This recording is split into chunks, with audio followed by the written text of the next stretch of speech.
Why I have no friends, no wife, and no social life at age 41. Let's check it out.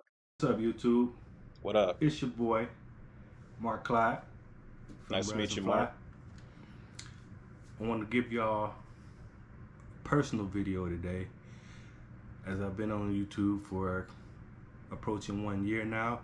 I Nice. mostly do travel videos and things like that, but today I'm gonna give you a personal video about me.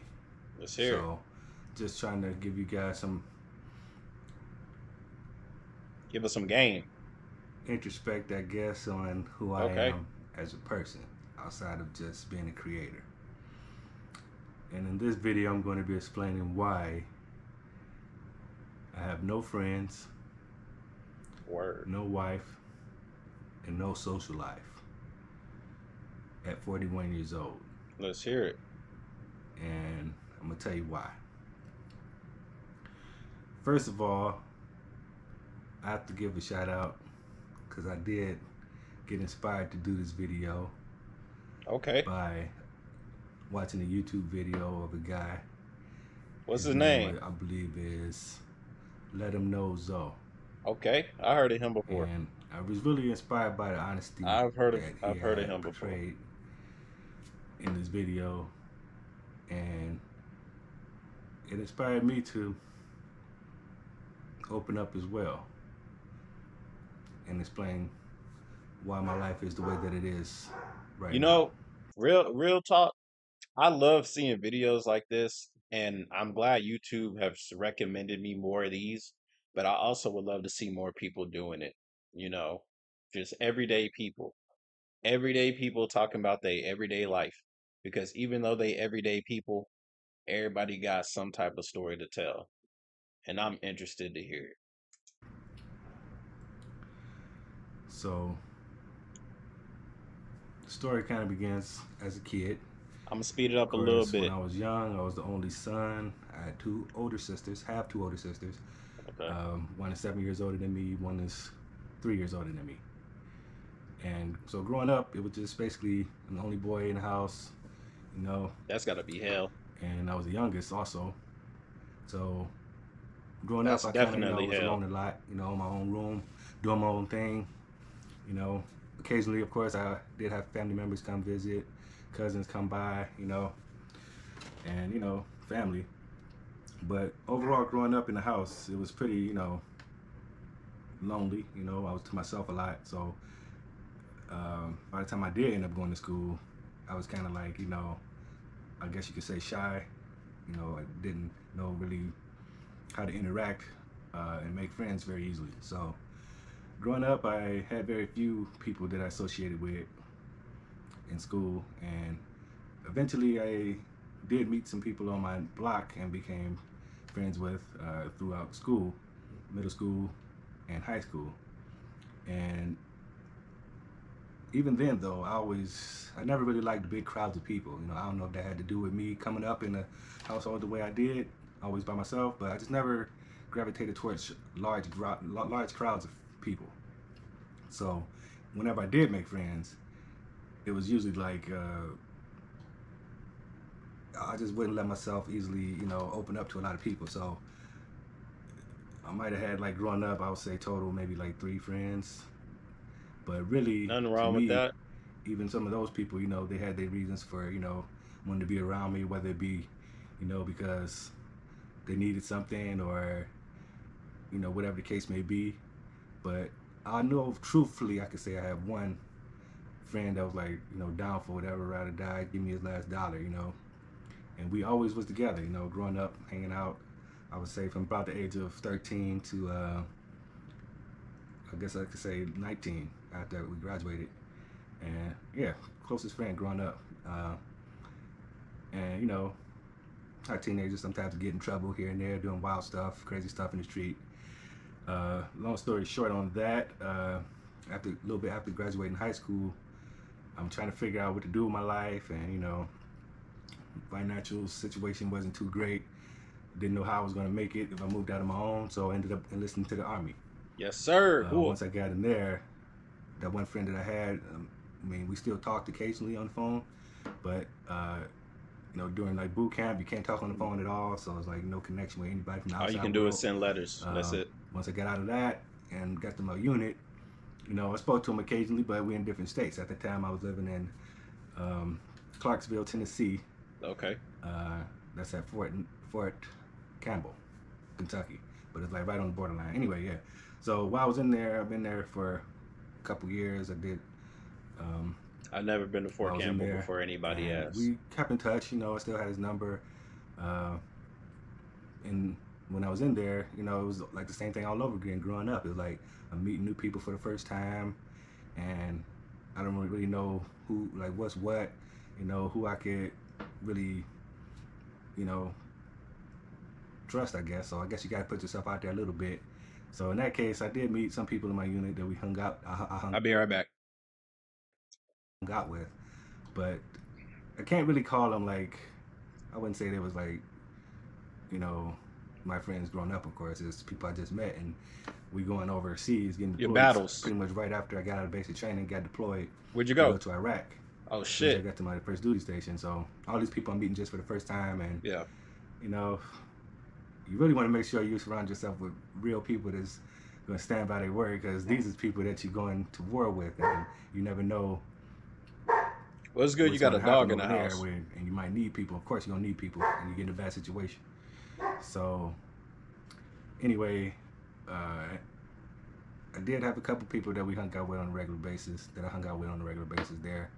Just we had to stay tight because of the situation we was in, and I did get close to some people. I could say, uh, unfortunately, in a short period of time of being over there for just 1 year, a lot of things happened. You might meet people that you then got close to, and now things happen where, in my case, see some people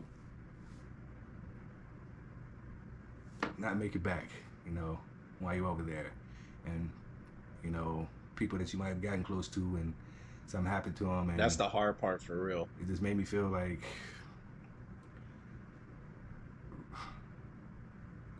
that's kind of traumatized when you tell people a lot about yourself, you get to know people, and next thing you know, they're out your life because they've been taken from you in various ways. In this case, killed at war, and My condolences.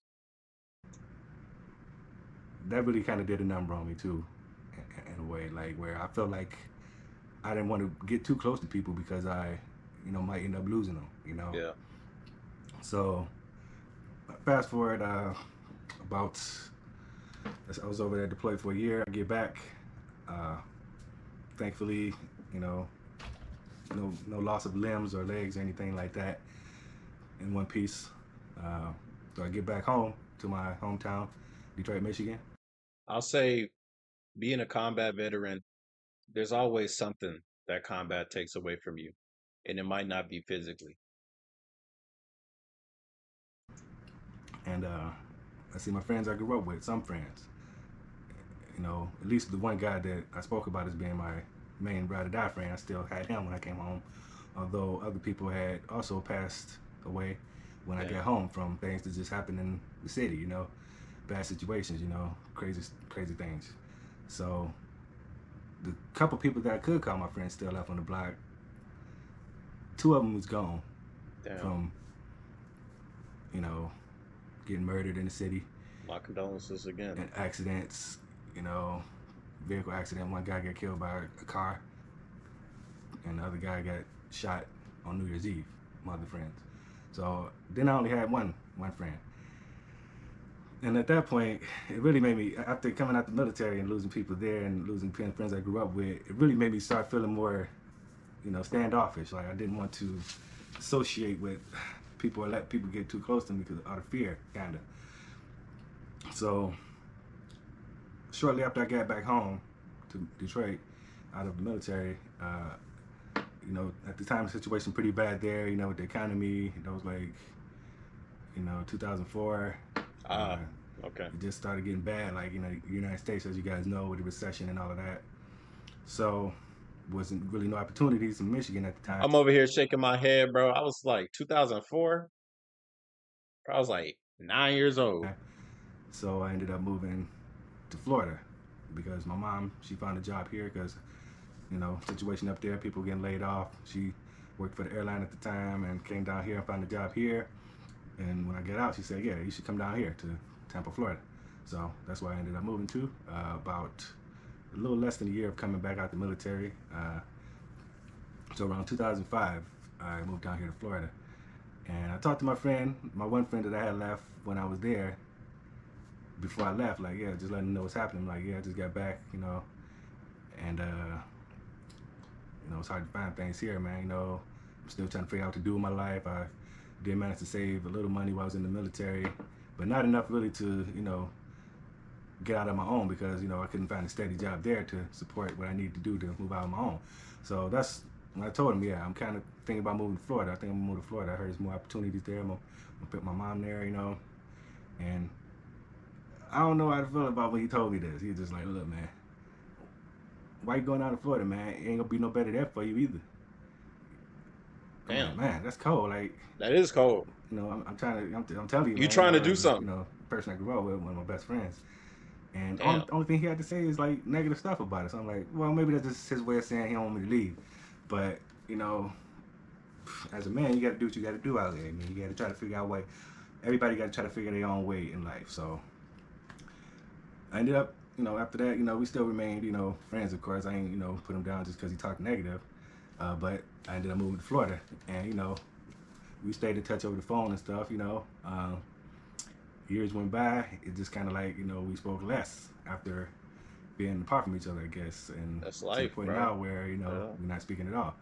So the guy that I could say was my one true friend, that I know, is, you know, we're not even in contact anymore. So I don't know. Part of that might be, my fault because I moved and other things. People It takes two people to keep a relationship stable, regardless if it's romantic or cordial. just as they grow, they just grow apart sometimes too. So that's where that's at the moment as far as friends. When I moved to Florida in 2005, I really came down here just to try to figure out how to get on my feet and get out on my own. Because at the time I'm living with my mom and my dad. So I meet people at work and stuff. But after everything that happened, from losing people growing up and losing people that I became close to in the military, I just kind of stopped associating as much because I don't know. I guess out of the fear of getting close to somebody and then losing them, I guess. And that has, I guess affected me in a number of ways, probably mentally. So I'll be right back again. I hate having to get up and leave, bro. But all right, this should be the last time I'm getting up. Let's continue. it was just difficult for me to bring people closer into me again, and enough to make them friends, I guess. And so I did end up meeting people while I'm here in Florida. I did get into a relationship with a female for a number of years, Let's go. and then I guess you could say we became friends. We were friends as well as lovers. Let's go. And this brings us to the second point, where why I don't have a girlfriend or relationship at the moment. This is an important piece in that, but I'll get to this first. So first, we meet down here. Been going out. We came close to her. We got close enough where we moved in together. Okay. Um, she was definitely, I could say, we kind of fell for each other. I was probably one of the few times I could say I was in love with somebody, Okay. and I believe she felt the same way. And we were off, we off and on, but we were together, basically for about 7, 8 years, and to the point where, of course, we moved in together. We even moved out to another state together, and I felt like Okay. if it was gonna be somebody in my life, That's this was gonna be big. the person, That's big. and we would be together until we were old. I felt like that, Okay. at the time. And she even had a kid, and I even played That's stepdaddy on that. yeah, yeah, I mean, yeah, for a yeah, number yeah, of yeah. years, I really wanted to be with this lady, and I had feelings for her and her child, and we worked together as a family for a number of years until as things happen in a relationship, trust issues come up. Oh Where man. I feel like I can't trust the person because they done some things, lied or did something behind your back. In this case, it was stealing. You know, and I've been with this girl for a good like 7 years. I trusted her completely with a lot of things. I didn't feel like she would ever betray me in a way like this. But I'm gonna tell you guys something that I told very few people. Okay. And like I said, I trusted this girl completely Put more us than on game. Put us on game. even the bank. I kept money in the house because I felt like she loved me to the point where she would never do nothing to hurt me like that. And maybe I feel stupid, of course, now. But anyway, at the time, She took advantage of you. we were supposed to be working together towards a unified goal and save money so we could better, have a better future, of course, and be together.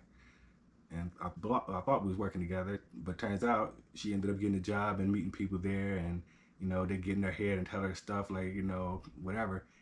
Anyway, enough stuff to get her to go in our bedroom closet that we shared, search the closet because I mean, we were saving money together, and she literally takes money from me after 7 years of being together. So-called love, right? Savings that we both working towards, but I would say, you know, the bulk of it was mine because I was working more at the time, even taking care of her and her daughter. And she steals a good amount of money from me, in the thousands, between $8,000 and $10,000. So at this point, I'm pissed, of course, as you can tell, right? So I'm like, man, I'm with this person. I thought, we had love for each other, and this is how you repay me if taking care of you, your daughter, all of this. I'm like, man, I'm so down with you on the strength, and I'm like, you gonna pay me that money back? You know what I'm saying? You gonna get out there and do what you gotta do to pay the money back, or you can just, it's over. You know what I'm saying? So, I mean, I felt like she kind of, Did she ever say wanted to get money why? back, but she claimed that she took the money and lost it, right? And I'm like, okay. And we in Las Vegas at the time. We had moved to Las Vegas. And I'm like, okay, how the hell you lose the money? She's like, oh yeah, I went down to the table and gambled it because I thought I could double it. Somebody told me, I work with it's easy to double your money, and I know we working towards this, and I'm doing it for you. I ain't gonna lie, bro. If she said that, that sounds like some bullshit. Why the hell would you? I get it. It's Las Vegas, right? But why would you take money that's not just yours? If you really think you could double it, why would you just gamble your half? Why would you gamble both halves? And even if this was really supposedly what happened, why didn't you tell this man about it? Y'all been together 7 years and you couldn't tell him, hey, I think I could double our money. You just gonna go do it. That don't sound legit to me. That sound made up. That sound like fantasy. So I'm like, man, That sound like fantasy. are you serious right now? Are you serious? You, so basically, 2 years of hard work was lost, all because I trusted this person that I believe was the one for me. So, of course, to this day, I didn't get the money back, but that just kind of taught me a lesson. Like, even if a person, you know, claims their Bro, unconditional devotion or love for you, that don't necessarily mean that they always got your best interest in heart. So that's that true. right there also That's made me true. push back a lot That's more some real from, shit. That's true. That's a not hundred only percent like true. trying to figure out who's my friends, Everybody out for but also themselves. now who could I even trust, Yeah. you know? So after that happened, of course, we ended up breaking up. It was a nasty breakup, but Damn, that's sad. ended up moving back to I feel Florida. sorry for the And, daughter. you know, she was from here, so she ended up coming back as well. We still kind of like, I still was on her when she got back because she wanted to try to make it up to me. I tried to give her another chance. You know, we get back together Camera somewhat when died we were in Florida, but it didn't quite or work out got because the pulled. trust was gone. Could never trust her again. You know, so I had to move on from that, and now I'm alone once again, totally alone. Don't even want to be bothered socially or anything like that. You know, Damn. so that's the reason why I have no friends, no wife, no relationship, no social life, and You I plan don't on know how long changing it's it? gonna be this way, man. Like it been a little while now. I'm still trying to learn how to, you know, heal and grow, and I'm really kind of just working on myself right now as a person, That's and real. just That's real. trying to find my way through life, you know. Yeah. And that's why I decided to share this video with you guys today. I hope I you guys can get appreciate it. something from it. Yeah. It kind of felt good just getting it off my chest after, you know, Telling y'all, everybody need to not being make a able to YouTube express these video. things It over the feels years. good. It feels good. So I hope you guys get something of value out of it, and make sure you like, comment, and subscribe. And He been on the platform a minute, huh? until next You time, said almost a year, right? peace. This was 9 months ago. Rise and fly. I appreciate you, brother. I appreciate you sharing your story with us. Let's check out his channel. Let's see what he's up to. Bank. Oh snap! Oh man. Oh man. He went to Pattaya. Okay. Went to Bangkok. Okay. Okay. I live up in Chiang Mai, bro. If you want to connect, let me know. Shoot me a message. We could talk about life. I appreciate you sharing. Also, I was checking out Nairobi. I was actually thinking of moving there. This was a while back, not anymore. But yeah, that's some real shit, man. If there's anything you could take away from this, me personally, I'm not gonna, I'm not gonna really harp on, be careful who you trust because that should be obvious. But at the same time, if somebody does do you dirty, that's on them. That's not on you because you gave your heart, you gave your all, and they took advantage of it. Though there is a lesson to learn in there. But hopefully that doesn't turn you into a cold person. All right. That's a great video. Thank you for sharing it with us. And I'll see you guys on the next one. Peace.